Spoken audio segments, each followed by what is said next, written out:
The Book of Romans, chapter 2. The Book of Romans is a Pauline epistle, letter from Paul. The Apostle Paul wrote it roughly about 56 to 57 AD. The key personalities in the Book of Romans are the Apostle Paul and Phoebe, who delivered this letter. Paul wrote the letter to the believers in Rome, hence the name Romans. Today we will go through the second book of Romans. Romans, chapter 2. So Romans chapter 2 picks up where the first chapter left off, addressing how universal sin actually is. Paul challenges the reader, especially those who might feel self righteous, by demonstrating that everyone is accountable to God's judgment. So, summary of Romans 2. Romans 2 opens by exposing the hypocrisy of those who judge others for their sins while ignoring their own sins. Paul argues that everyone sins and falls short of the glory of God's standard. He highlights the impartiality of God's judgment, which will be based on a person's actions, not just their religious affiliation or knowledge of the law.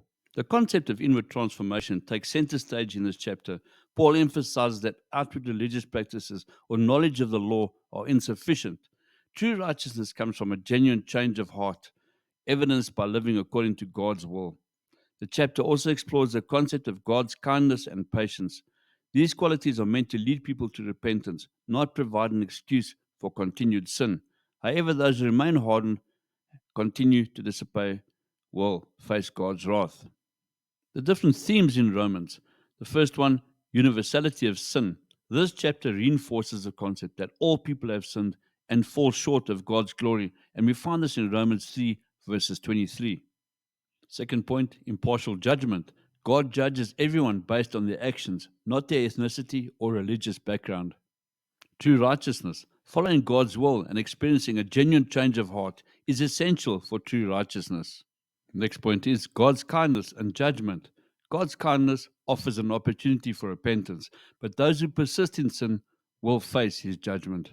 And the last one is hypocrisy. Judging others for sins you also commit is hypocrisy, a concept Paul will further explore in later chapters. I hope this has helped you this morning. That is the conclusion of Romans chapter 2.